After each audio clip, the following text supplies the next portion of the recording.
بسم الله الرحمن الرحيم الحمد لله رب العالمين والصلاة والسلام على أشرف المرسلين أما بعد السلام عليكم ورحمة الله وبركاته. محترم azizlar, Alloh haq azza va jalla sizu bizlarni mo'min musulmon qilib yaratar ekan, bu dunyoda baxtlik, saodatli yashashimiz uchun hamma narsani ham muhayyo qilgan.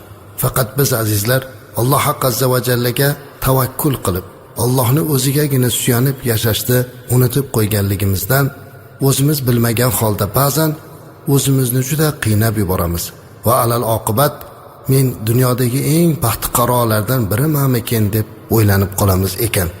Alloh bizlarni qalbimizni isloh qilsin. Agar hammamizdan kim bo'lishimizdan qat'iy nazar, erkakmi, ayolmi, kattami, kichikmi so'raydigan bo'lsak, bir savol berib ko'raylik-a. Eng baxtli kunlaringiz qaysi edi desa, hammamiz yoshligimizni aytamiz. Ayniqsa 3-4 yoshliklarimizni nihoyatda baxtli kunlar deb bilamiz. Eng baxtli kunlarimiz o'sha go'daklik mahalimiz ekan. Onamizning quchog'ida rohatlanib uxlagan kunlar, otamiz bilan birga tanovul qilgan kunlar biz uchun eng baxtli kunlar deb bilamiz. Lekin nima uchun? Hech shu savolni berib ko'rganmisiz aziz birodar? Nega endi yoshligingiz siz uchun eng baxtli davr? Bu savolni bersak hammani javobi bir xil bo'ladi. G'am yo'q edi-da deymiz. Yoshlikda g'am yo'q edi-da, tashvish yo'q edi, shuning uchun baxtli bo'lganmiz deb aytadi. Yo'q azizlar. Yoshlikda ham o'ziga yarasha g'am bo'lgan. Qo'shnimizni bolasi olgan o'yinchoqdan olgimiz kelgan. Qo'shnimizni bolasi yegan qanddan bizni ham yegimiz kelgan. Agar g'am yo'q bo'lgan, tashvish yo'q bo'lgan desak xato bo'ladi. Lekin yoshligimizdagi, go'dakligimizdagi baxtliligimizning eng katta alomati biz to'laligicha ota-onamizga tavakkul qilgan edik. Hech qaysi go'dak kechqurun usti ochilib qolishligidan xavotir olmaydi. U qishda kunida usti ochilib qolsa o'rab qo'yadigan onasi bor. Ko'chaga chiqqanda, qaytib kelganda ovqatni tayyorlab turadigan onasi bor. Ehtiyoji bo'lsa, ehtiyojini qanoatlantirib turadigan otasi bor. Shuning uchun ham go'dak hech qachon baxtsiz bo'lmas ekan. To'laligicha ota-onaga tavakkul qilar ekan. Hozir o'zimiz bolalarimizga, nabiralarimizga bir qaraylik. Qaysi biri kechqurun xavotir olib uxlayapti? Darvozani berkitib qo'yadigan, qish quruq kunlari bo'lsa ehtiyot qilishlikka harakat qiladigan otasi bor, onasi bor. Uni nima g'ami bor? Mana shuning uchun ham u to'laligicha ota-onasiga tavakkul qilib qo'yganligi uchun rohatlanib uxlaydi. Ertalab ham hech qanday tashvishsiz baxtli bo'lib uyg'onadi. Biz yoshimiz 50 dan o'tib 60 ga yetib, katta bo'lib, go'daklik chog'imizni sog'inamiz. Hozir men sizlarga mana shunday davrda go'dakligingiz kabi baxtli bo'lishingiz mumkin degan savolni bersam, yo'q deysiz tabiiy. Endi 3-4 yoshligimiz, 5 yoshligimizdagi baxtli kunlarni qaytara olmaymiz. Qaytara olamiz. Aziz birodar, qaytara olamiz. Agar biz o'sha go'daklar ota-onasiga tavakkul qilgani kabi Allohga tavakkul qila olsak. Alloh bizga ota-onamizdan ham mehribonroq. Shunday ekan, Allohga shunday tavakkul qilishimiz kerakki, hamma narsamizni bilib turgan, rizqimizni berib turgan Alloh borligini aslo unutmasligimiz kerak. Tavakkul aslida lug'atda vakil qilish so'zdan olingan bo'lib, bir ishda boshqaga suyanishga dalolat qiladi. Ya'ni o'sha ishda o'zi ojiz qolib boshqaga e'timod qilishni tavakkal deydi. Shariatimizda esa Alloh mening rizqim va ishimga o'zi kafildir deb qattiq ishonishdan iboratdir. Ibn Rajab tavakkulni o'zining kitoblarida shunday ta'riflaydi.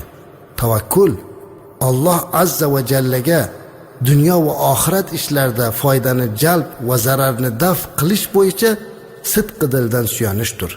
Ishlarning barchasini unga havola qilishdir. Undan o'zga biror narsani bera olmasligiga, man qila olmasligiga, zarar yetkaza olmasligiga va foyda bera olmasligiga iymonni ro'yobga chiqarishdir deb ta'rif bergan ekanlar. Qarang, qanchalik chiroyli ta'rif. Albatta, tavakkulni to'g'ri tushunmoqligimiz kerak. Tavakkul degani hech narsa qilmasdan o'tirishlik deb tushunmaslik kerak. Dinimizda sababiyat qonuni bor. Payg'ambarimiz alayhisolatu vasallam Uhud jangiga ketayotganlarida ichkariga kirib 2 qavat o'zlariga sovut kiyib chiqdilar. Holbuki dunyoda eng katta tavakkul qilguvchi rasulimiz alayhissalom edilar. Lekin o'qdan himoyalanishlik uchun sovutni sabab qildilarda, ana bundan keyin Allohga tavakkal qildilar. Anas radhiyallohu anhudan bir hadis rivoyat qilinadi. Payg'ambarimiz alayhissalatu vassalamga bir sahoba, men otimni avval bog'lab qo'yib keyin Allohga tavakkal qilaymi, yo'q qo'yib yuborib tavakkal qilaymi deganlarida, Rasulimiz alayhissalatu vassalam otingni bog'lab keyin Allohga tavakkal qil deganlar. Demak, tavakkal deganda to'g'ri tushunmoq kerak. Bir narsaga sabab bo'ladi, lekin asli rizq berguvchi ham, saqlaguvchi ham Alloh. Bu ishlarimiz bir sabab ekanligini unutmasligimiz kerak. Agar biz Allohga mana shunday tavakkul qilishlikni bilib, o'zimizni ishlarimizni qilib ketaverganimizda edi, bizdan dunyoda baxtliroq inson bo'lmasdi. Xuddi go'daklik chog'imizdek baxtli bo'lardik. Afsus, tavakkul qilishni bilmayapmiz-da. Payg'ambarimiz alayhisolatu vasallam davrlarida bir urush bo'ladigan bo'lib qoldi. Qiyin ahvol. Dushman juda ham katta. Ularga qarshi chiqishlik uchun sahobalarda minadigan otlari kam, qurol aslahalari kam. Nima qilishni bilmasdan Payg'ambarimiz alayhisalomni o'zlari yordam so'radilar. Rasulimiz alayhisalom sahobalarga chiqib, kimda pul bo'lsa ihson qilsin Alloh yo'lida deb qo'ysa bo'lardilar. Lekin shunday bir gap aytdilarki, hatto hozir ham eshitib bizni vujudimiz titraydi.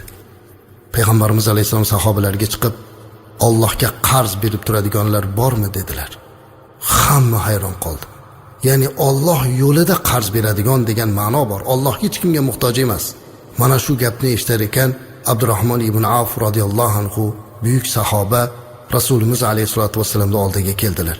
Ya Rasululloh, Alloh haq azza va jalla yo'lida Alloh uchun qarz so'rayapsizmi dedilar. Ha, chunki shunga muhtojmiz. Sahobalarga yordam kerak, dushman bostirib kelyapti. Abdurrahmon ibn Avf, unday bo'lsa, mana sizga Alloh yo'lida men sadaqat olib keldim dedi-da, Alloh yo'lida 100 uqiya tillani qo'yib qo'ydilar. Yonlarida turgan sahobalardan biri, ya Rasululloh sallallohu alayhi vasallam, Abdurrahmon ibn Avf radhiyallohu anhu sadaqa qilishlikda haddidan oshdi chog'i. U uyida hech narsa qo'ymasdan, bir dirham qo'ymasdan olib keldi hozir dedi. Shunda Payg'ambarimiz alayhisalom, ya Abdurrahmon dedilar, uyingizda bola chaqangiz uchun ham biror narsani qo'yib keldingizmi dedi. Ha, qo'yib keldim ya Rasululloh dedilar. Qancha qo'yib keldingiz? Bola chaqangizni och qo'yib buncha tilloni ihson qilmang dedi. Abdurrahmon ibn Avf radhiyallohu anhu, qo'yib keldim ya Rasululloh, bolalarimga, oilamga yetarligini qo'ydim dedi. Rasulimiz alayhisalom yana so'radilar, ya Abdurrahmon, agar bola chaqangizni och qo'yib olib kelgan bo'lsangiz, bu pulingiz kerak emas dedi. Shunda Abdurrahmon ibn Avf radhiyallohu anhu, ya Rasululloh sallallohu alayhi vasallam, Allohga qasamki, bu narsadan ko'prog'ini uyga qo'yib keldim. Meni qilgan ihsonimni qaytarmang dedi. Men Razzoq bo'lgan Allohni va'dasini qo'yib keldim degan ekanlar. Mana bu tavakkulni qarang. Uydagi hamma narsasini olib kelib, rizq berguvchi Alloh-ku deb Razzoq bo'lgan Allohga tavakkulni qo'yib kelgan ekanlar. Tavakkul mana shunday bo'lish kerak azizlar. To'g'ri, biz harakatimizni qilaylik. Lekin Alloh bizga belgilab qo'ygan rizqimizdan ortig'ini ola olmaymiz. Shunday ekan, nega o'zimizni ba'zan baxtiqaro sanaymiz azizlar? Biz dunyodagi eng baxtli odamlarmiz. Bizni suyanadigan, iltijo qiladigan zotimiz Allohimiz bor. Allohdan boshqaga suyanib bo'lmaydi. Daraxtga suyansangiz quriydi, devorga suyansangiz qulaydi. Ammo Alloh hayy va qayyumdir. Ya'ni Alloh hamisha tirikdir va qoyimdir. Shunday ekan, faqat Allohga tavakkul qiling. Allohga suyaning.